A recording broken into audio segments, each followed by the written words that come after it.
شکریہ. بیٹھ جائیں پلیز، بیٹھ جائیں آرام سے.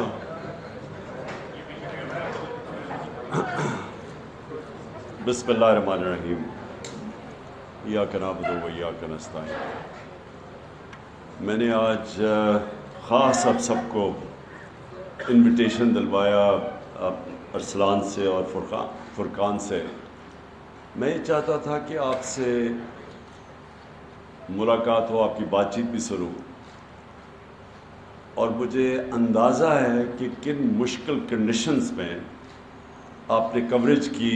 یہ جو 25 تاریخ کو ہماری مارچ تھی، کیونکہ میں دیکھ رہا تھا کئی چیزیں ادھر ہو رہی تھی جو کنٹینر نہیں دیکھ سکتا تھا، کنٹینر سے کوئی نہیں دیکھ سکتا تھا. لیکن مجھے آہستہ آہستہ پتہ چلتا رہا کہ آپ نے جس جذبے سے اور جس دلیری سے آپ نے کوریج کی، تو اس لیے میں نے کہا کہ میں آج آپ سب کو یہاں بلا کے خراج تحسین پیش کروں.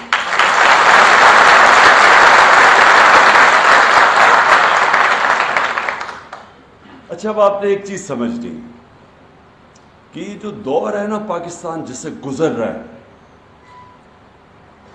ملک کی زندگی میں بڑے کم ایسا وقت آتا ہے. ان کو ہم جو انگریزی میں وہ ایک ٹرم ہے ڈیفائننگ مومنٹس.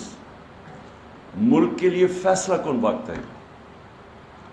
جب آپ نماز پڑھتے ہیں نا تو آپ اللہ سے ایک ہی چیز مانگتے ہیں 5 وقت کی نماز میں کہ اللہ وہ 2 راستے جو ہیں، ایک اس پہ لگا جس پہ نعمتیں بخشی ہیں، دوسری نہیں جو تباہی کا راستہ ہے.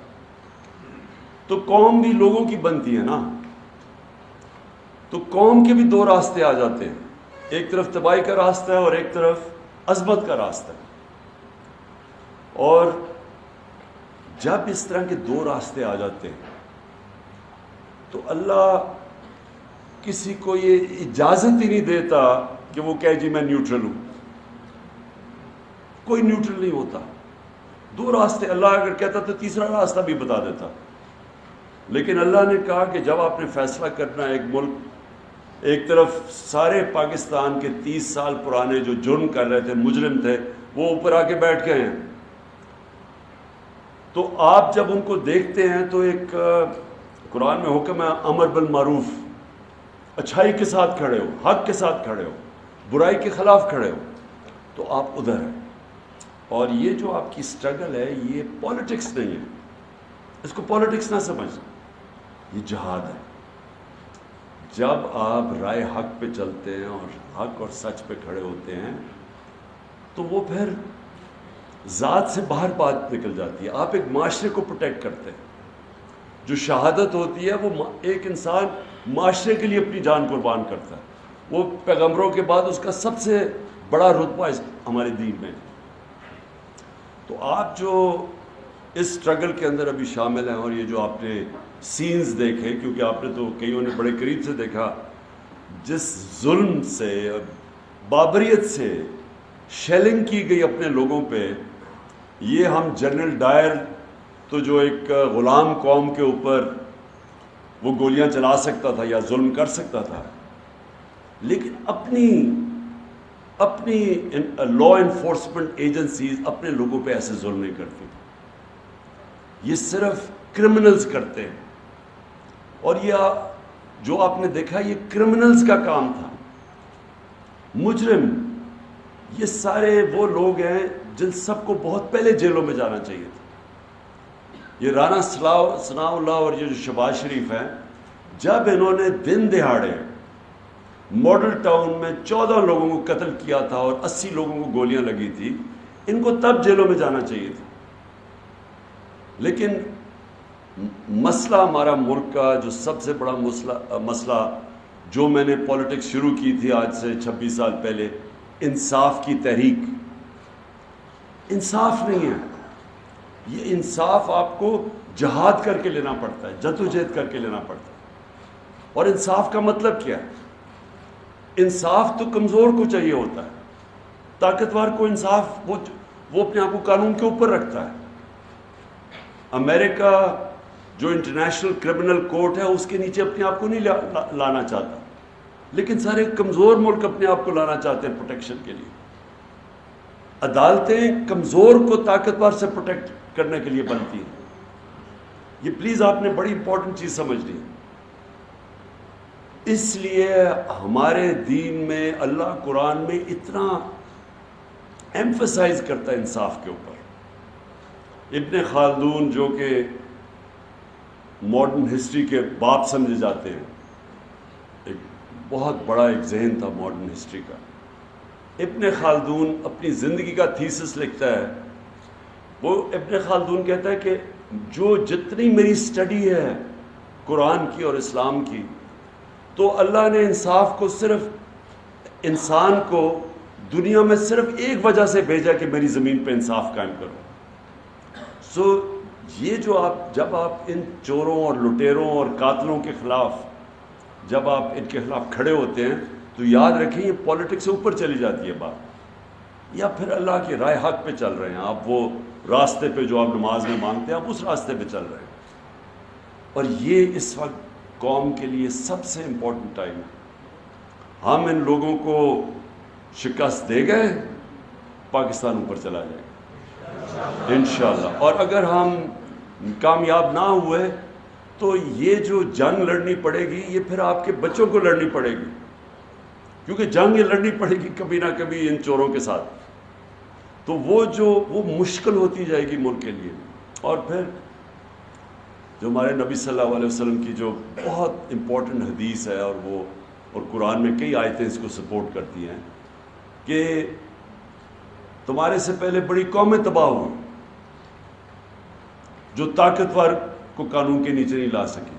طاقتور چور کو نہیں پکڑتی تھی, چھوٹے چور کو پکڑتی تھی. جو رول آف لا نہیں قائم کرتی تھی. یہ ہے جنگ پاکستان کی, انصاف کی جنگ. اب یہ کیا کوشش کر رہے ہیں, لوگوں کو ڈرا رہے ہیں, دھمکا رہے ہیں. وہ پھر ثناء اللہ کا پھر کوئی اسٹیٹمنٹ آئی ہے کہ میں تمہیں یہ کر دوں گا, میں وہ کر دوں گا. ڈرا رہے ہیں لوگوں کو, خوف. جو یہ کیا کرتے ہیں, یہ جو ظالم لوگ ہوتے ہیں, ایک چیز یاد رکھنا, سب سے بزدل ظالم آدمی ہوتا ہے, ہمیشہ ظالم بزدل ہوتا ہے. یہ جو ثناء اللہ ہے اور یہ جو شہباز شریف ہے جو کرائم منسٹر ہے, اس کا یاد رکھیں کہ اس کے اوپر ایک ہیومن رائٹس کی رپورٹ ہے. اس نے 97 اور 98 میں جب چیف منسٹر تھا, اس نے سب سے زیادہ لوگ پولیس مقابلے میں مروائے تھے. ایک عابد باکسر ہے, اس نے ٹی وی پہ آ کے اسٹیٹمنٹ دیا کہ اس نے کیسے اس کے ذریعے لوگ مروائے تھے. تو یہ وہ ظالم لوگ ہیں, یہ بھی ہے. اور یہ دوسرا جو ثناء اللہ ہے, اس کے اوپر تو خیر اپنی ان کی پارٹی کا منسٹر کہتا ہے کہ اس نے 22 قتل کیے ہوئے ہیں. تو اس طرح کی چور اوپر آ کے بیٹھ گئے مجرم لوگ, اور ان کی کوشش ہے آپ کو ڈرا دیں. تو وہ جو سارا کیا تھا انہوں نے ڈرامہ, وہ جو پولیس کے ذریعے ظلم کیا, آپ نے تو خیر تصویریں بھی دیکھی ہوں گی, آپ نے تو کھینچی بھی ہوں گی, کور کیا ہوگا, کس طرح انہوں نے فیملیز نکلی ہوئی تھی, عورتیں تھے, بچے تھے, ان کے اوپر جو انہوں نے شیلنگ کی. اور وہ چھوڑیں, شیلنگ تو ایک طرف ہے, ہمیں جو کلیکشن آئی ہے شیلز کی, وہ ایک ایسے شیلز کیے تھے وہ صرف دہشت گرد کے خلاف استعمال کرتے ہیں, وہ لوگوں کے اوپر انہوں نے استعمال کیا. کیا ان کی کوشش ہے کہ کسی طرح پبلک ڈر کے سہم کے بیٹھ جائے, تاکہ یہ چور پھر سے جو 30 سال یہ دو خاندان حکومت کرتے رہے. یاد رکھیں پاکستان کے 62 سالوں کے اندر 30 سال فوج نے حکومت کی ہے اور 30 سال ان دو خاندانوں نے کی. اب یہ پھر آ گئے ہیں, اور ان کی کوشش یہ ہے کہ آپ کو ڈرا دھمکا کے اور پھر اوپر بیٹھ جائیں. تو میں جب آپ لوگوں کو ایک چیز بتاتا ہوں کہ یہ بڑا ایک عظیم نعرہ تھا جس کے اوپر یہ ملک بنا تھا. ہندوستان کے مسلمانوں نے بھی پاکستان کو ووٹ دی تھی, پتہ ہوتے ہوئے کہ وہ پاکستان کا حصہ نہیں بنیں گے. تو وہ جو نعرہ تھا نا کہ پاکستان کا مطلب کیا, لا الہ الا اللہ, لا الہ الا اللہ, آپ یاد رکھیں وہ صرف یہ نہیں کہ آپ مٹی کے بت کی پوجا نہ کریں, یہ سب بت ہیں. یہ خوف کا بت سب سے بڑا بت ہے, پیسے کا بت ہے کہ جی, اور خوف کے بت کی بھی کہ جی میں ذلیل نہ ہو جاؤں, مجھے کوئی مار نہ دے, مجھے کوئی میری رسک نہ لے لے, میری نوکری نہ چلی جائے. اسی لیے اللہ نے یہ 3 چیزیں اپنے ہاتھ میں رکھی ہیں. زندگی موت بھی اس کے ہاتھ میں ہے, عزت ذلت بھی اور رزق بھی. اس لیے اس نے رکھی ہے کہ آپ کے خوف دور کرنے کے لیے. اور قرآن کی آیت ہے جو لوگ ایمان لے آئے میں ان کے خوف دور کر دیتا ہوں. خوف دور کر کے ہی ایک انسان بڑا انسان بنتا ہے. کسی نے دنیا میں بڑا کام نہیں کیا جس نے اپنے خوف کے اوپر قابو نہیں پایا. کسی نے نہیں کیا. آج تک میں کوئی کھلاڑی, اتنی دیر میں کرکٹ کھیلتا تھا, میں نے کوئی بڑا کھلاڑی نہیں دیکھا جو گیند لگنے سے ڈرتا تھا, جو ہارنے سے ڈرتا تھا, بولر مارک, کبھی کوئی اس نے بڑا کام نہیں کیا, اوپر نہیں کیا. تو اس لیے یہ یاد رکھیں کہ یہ جو قومیں غلام ہوتی ہیں, 4000 انگریزوں نے 40 کروڑ ہندوستان کے اوپر حکومت کی تھی. 4000 انگریز تھے. خوف کے اوپر لوگ ڈرتے تھے کہ جی کہ ان کا خوف اتنا تھا. اور وہ بھی اسی طرح پولیس کا استعمال کرتے تھے. جو جنرل ڈائر نے گولیاں ماری تھی لوگوں کو جلیانوالہ باغ میں, بڑا فیمس ہے, تو وہ خوف طاری کرنے کے اپنے ملک میں کبھی ان کی جرت ایک آدمی کو گولی مارنے کی نہیں تھی, انکوائری ہو جانی تھی. لیکن کیونکہ غلام تھے تو انہوں نے سب کے سامنے جو قتل عام کی پتہ نہیں 150 لوگوں گولیاں مار کے اس نے جو کیا, وہ خوف طاری کرنے کے لیے. تو سب سے پہلے میں اب چاہتا ہوں کہ ایک چیز سے نکل جائیں باہر. جس طرح میں اس کو جہاد سمجھ کے لڑتا ہوں, مجھے کوئی کسی چیز کا خوف نہیں, کیونکہ میں سمجھتا ہوں کہ یہ ہمارے ملک کے لیے آنے والی ہم اپنی نسلوں کی جنگ لڑ رہے ہیں.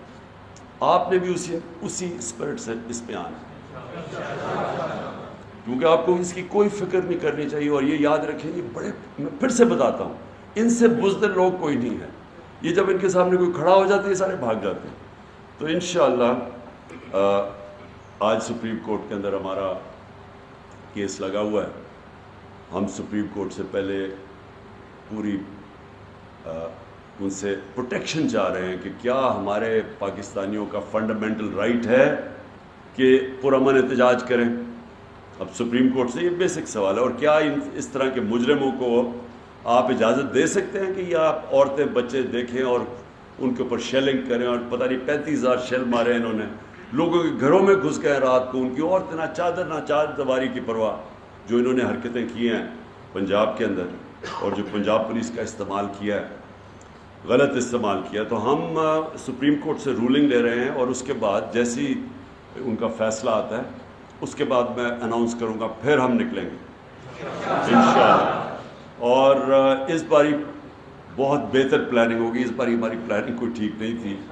اور پلاننگ اس لیے ٹھیک نہیں تھی کہ ہم اس غلط فہمی میں پڑ گئے کہ سپریم کورٹ نے اس وقت کوئی رولنگ دی تھی, تو ہم نے سمجھا کہ اب راستے صاف ہو جائیں گے, اور ہم نے سمجھا کہ راستے بھی صاف ہو جائیں گے اور یہ چھوڑ بھی دیں گے سب کو. ہمیں کیا پتہ تھا کہ انہوں نے کسی کی پرواہ نہیں کی. تو اس لیے اس باری انشاءاللہ ہم تیاری کر کے جائیں گے, اور اب جو ہم نے غلطیاں کی وہ اب نہیں دیکھیں گے. تو میں نے صرف آج آپ سب کو بلایا اس لیے تھا کہ مجھے پتہ ہے آپ نے کیا کیا سینز دیکھے. مجھے پتہ ہے کہیں میں دیکھ رہا ہوں کوئی انجر بھی ہوئے ہیں, اس میں ان کو چوٹیں بھی لگی ہیں اور انجریز بھی ہوئی ہیں, زخمی ہوئے ہیں.